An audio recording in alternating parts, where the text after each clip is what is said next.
ये जो क्वेश्चन है क्लास 10th की मैथ्स के एनसीईआरटी बुक का चैप्टर का नाम है कोऑर्डिनेट ज्योमेट्री, उसी से ये क्वेश्चन लिया गया है। क्वेश्चन क्या कह रहा है, इन पैरेललोग्राम ABCD ए का वर्ट A 3 1 और B का पॉइंट ये दिया हुआ है, C का ये दिया हुआ और D का ये पॉइंट दिया हुआ, ठीक है। ये क्या है, आर द वर्टिसेस। पैरेललोग्राम में पैरेललोग्राम ABCD है, उनका ये वर्टिसेस दिया हुआ, ठीक है। तो हमें यहाँ क्या फाइंड करना, फाइंड वर्टेक्स CAB। हमें यहाँ पर जो ये C का जो ये पॉइंट दिया हुआ ना, इसकी वैल्यू हमें यहाँ पर निकालनी। तो सबसे पहले हम पैरेललोग्राम बना लेते हैं, डायग्राम उसका, और फिर उसकी प्रॉपर्टी समझते हैं, ठीक है। तो प्रॉपर्टीज तो आपने क्लास 10 में पढ़ी होगी। तो सबसे पहले मैं यहाँ पैरेललोग्राम बना दूँ। देखिए पैरेललोग्राम इस तरीके से बनता है। अपोजिट साइड्स क्या होते हैं पैरेललोग्राम के, पैरेललोग्राम का यही डायग्राम होता है। आप देख सकते हैं ये दो अपोजिट साइड है और ये अपोजिट साइड है, ये दोनों एक दूसरे के पैरेलल है और ये भी पैरेलल है। अब चलिए यहाँ पर देखिए ABCD नाम दे रहे हैं ना, तो देखिए यहाँ पे कोऑर्डिनेट ज्योमेट्री में ये जो आप नाम रखते हैं ना ABCD, जो वर्टिसेस का नाम रखते हैं, उसका सीरियल बिल्कुल अकॉर्डिंग सीरियली आपको यहाँ पर लिखना है। ये नहीं कि आपने यहाँ A लिख दिया, जैसे मैं यहाँ पे आपको समझा दूं, मान लीजिए कि ABCD हमें यहाँ पे लिखना है, तो A यहाँ लिख रहे हैं और B यहाँ लिख रहे हैं, C यहाँ लिख रहे हैं, यहाँ D लिख रहे हैं। तो इस तरीके से अगर आप वर्टिसेस का नाम रखेंगे यहाँ पर, तो ये आपका गलत हो जाएगा, आपका आंसर आ नहीं पाएगा। इसका ये तरीका है कि आप यहाँ पे कहीं से भी आप A की शुरुआत कर लीजिए। मान लीजिए मैं यहाँ से शुरुआत करती हूँ, ये A है, A के बाद अगर यहाँ B लिख रहे हैं, यहाँ पर भी लिख दीजिए या फिर यहाँ पर। तो मान लीजिए अगर आप यहाँ पे B लिखते हैं, ठीक है, A B, फिर A B, फिर B के बाद C यहाँ लिखेंगे, ये नहीं कि B के बाद C यहाँ लिखेंगे। तो A B और ये C और फिर ये D, इस तरीके से आप पॉइंट यहाँ पर रखेंगे।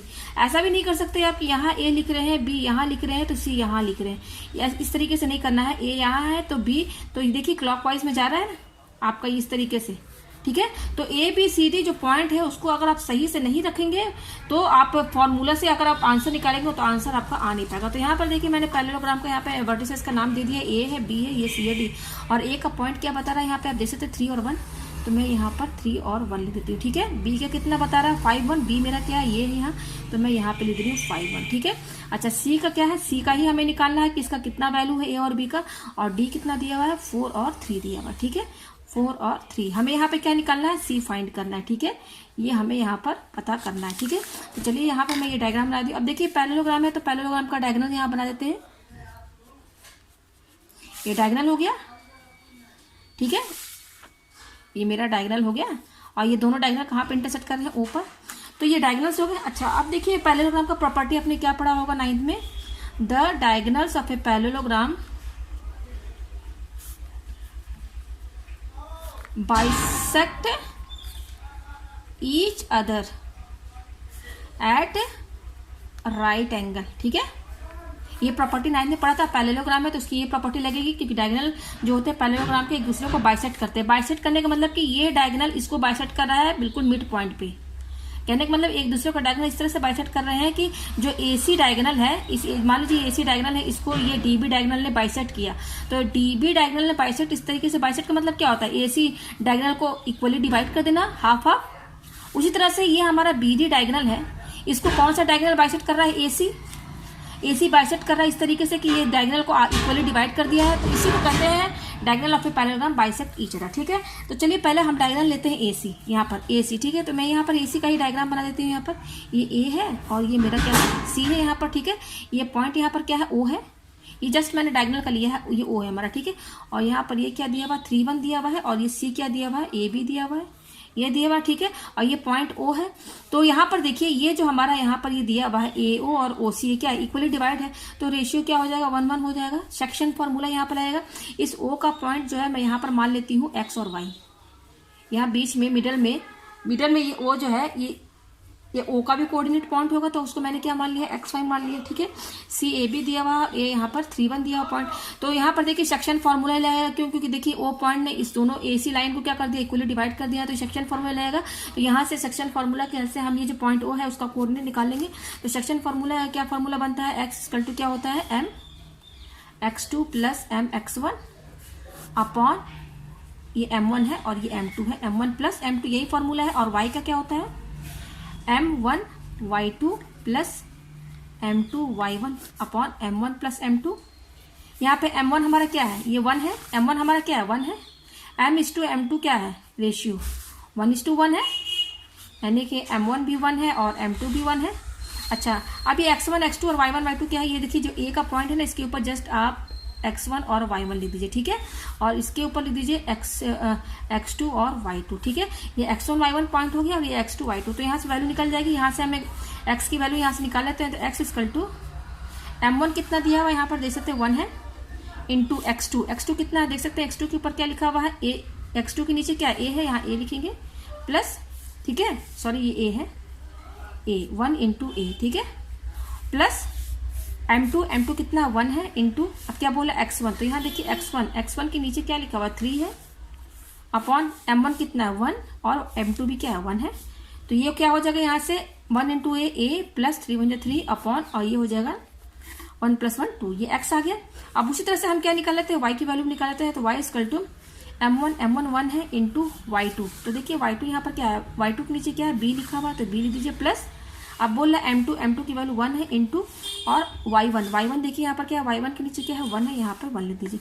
और m1 प्लस m2 ये कितना है, ये तो 1 प्लस 1 है, तो ये हो जाएगा b इंटू 1 b प्लस 1 1 जा 1 अपॉन, और ये 2 हो गया। तो ये x और y की वैल्यू यहाँ पर आ गई है, ठीक है हमारी। अब देखिए आप आगे यहाँ पर क्या करेंगे, ये हमारा जब हमने AC डायगोनल लिया तो हमने यहाँ से पॉइंट O का जो है यहाँ पर ये कोऑर्डिनेट्स निकाल दिया, ठीक है। अच्छा, अब जैसे AC लिया उसी तरह से BD वाला भी ले लीजिए। तो यहाँ पे मैं BD का लाइन खींच देती हूँ, ये मेरा B हो गया और ये D हो गया, और ये पॉइंट O है, क्योंकि ये डायगोनल बाइसेक्ट हो रहा है तो ये भी इक्वली डिवाइड हो गया है, तो ये 1 और 1 रेशियो हो गया, ठीक है। इस O पॉइंट का जो है, क्योंकि यहाँ पर आप देख सकते हैं ये दोनों डायगोनल एक ही पॉइंट पर इंटरसेक्ट कर रहे हैं, तो इस O का जो कोऑर्डिनेट होगा वो दोनों डायगोनल का सेम होगा।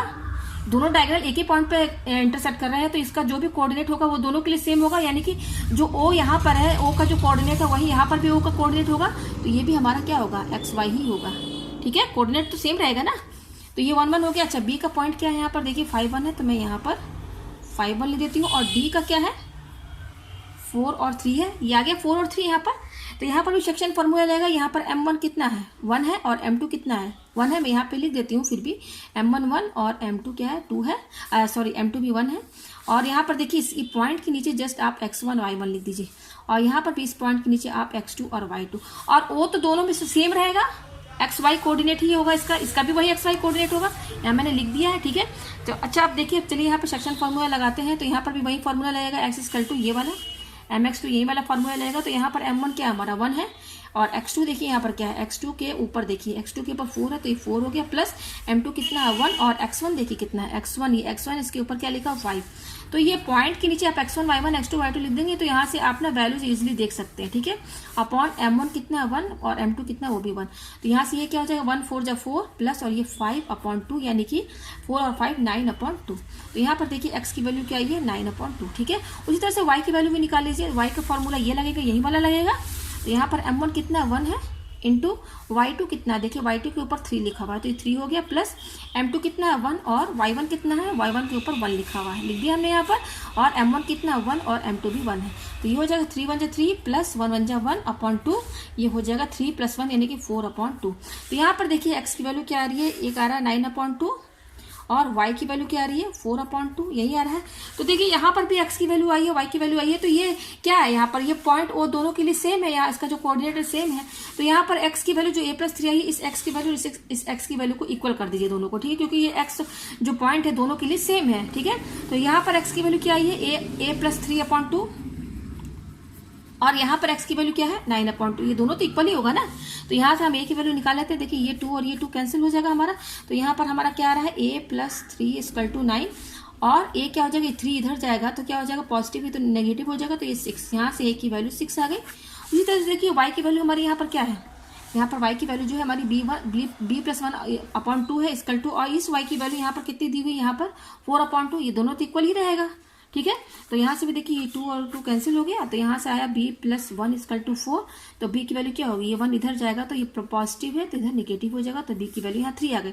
तो a की वैल्यू आई है 6 और b की वैल्यू 3 आई है, और c का कोऑर्डिनेट क्या है a और b है, तो यहाँ से c की वैल्यू क्या हो गई, a क्या है 6 है और b हमारा 3 है, तो यही इसका आंसर है। तो बस आपको पैरेललोग्राम की प्रॉपर्टी अगर मालूम होगी तो आप ये क्वेश्चन इजीली सॉल्व कर देंगे, बस यहाँ सेक्शन फॉर्मूला यूज हुआ है।